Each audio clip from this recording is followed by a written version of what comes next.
Welcome back, guys, for another episode of Raid 101. Last time in our Buffs and Debuffs series, we covered advanced debuffs. So it should come as no surprise that today we're talking about advanced buffs, which are basically all defensive in nature. Let's get to it. Nothing is quite as inspiring as heroes putting themselves in harm's way to protect others. Champions who cast ally protection do just that. Damage directed at the target champion will be shared between them and the caster. The caster will take 25 or 50%, but keep in mind that poison and similar effects, as well as self-inflicted damage, do not trigger this buff. Important to remember, each champion uses their respective defensive stat to mitigate damage, so if you have a champion using 50% ally protection on a squishy ally, they can end up taking less damage than the champion they're protecting, even if the damage was distributed evenly to start with. In addition, damage that comes through a protect ally counts as damage, but doesn't count as a hit.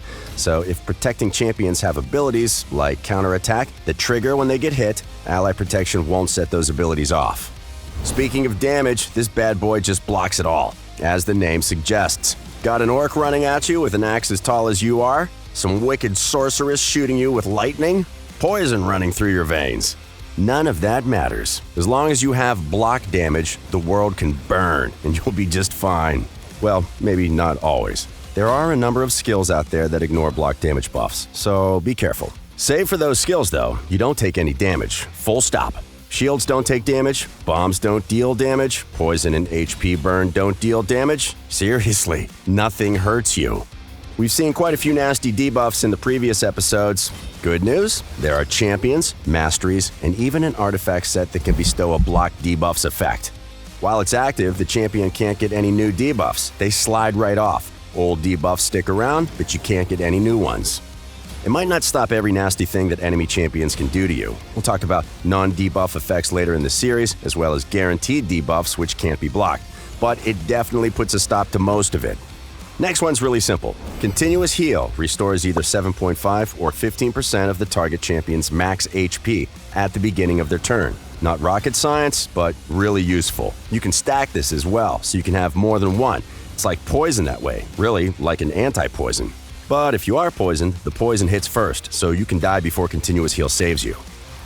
Next up, Reflect Damage. This sweet little buff makes it so anyone attacking a champion under its effects will take 15 or 30% of the damage they inflict. This ignores defense altogether, and, depending on the strength of the hit, can be quite nasty to the attacker.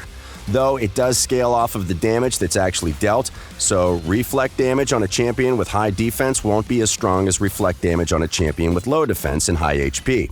And remember, the defender will still take 100% of the damage.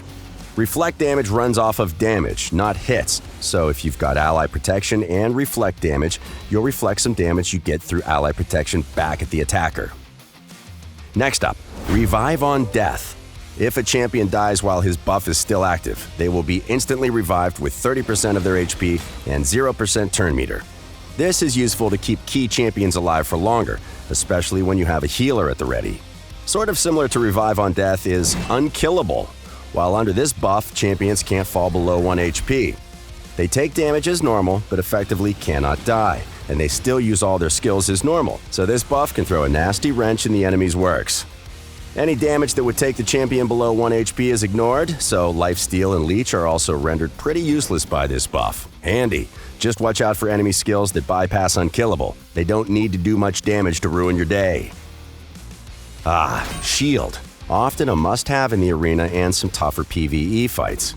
It basically reinforces the champion with an extra layer of HP. In-game, you will see that as metal gray squares added to the green ones of your champion's health bar. Under normal circumstances, all damage is first applied to the shield and only then to the champion's HP. Defense reduces damage dealt to shields the same as it does for their HP, so high defense champions will get more out of a shield than others. So, some details: the shield's health doesn't count as HP. That means if a champion, say, heals based on the damage they deal to an enemy champion, thanks to the Lifesteal artifact set or the Leech debuff, damage dealt to the shield doesn't count. That knife cuts both ways, though, since effects that trigger based on allies taking damage don't count shield damage either. However, that damage is still damage, so if you have a skill or ability that scales on damage dealt period, it will still count damage dealt to shields. Finally, we have a fairly straightforward buff, a mirror of Weaken if you will. Champions who have Strengthened will reduce incoming damage by 15% or 25% from all sources, including those that bypass defense. It's simple, it's neat, it's always useful. Okay, that's it for all our advanced buffs. But the astute among you might have noticed that there are a few buffs and debuffs that we still haven't covered. So check back in here for part 5.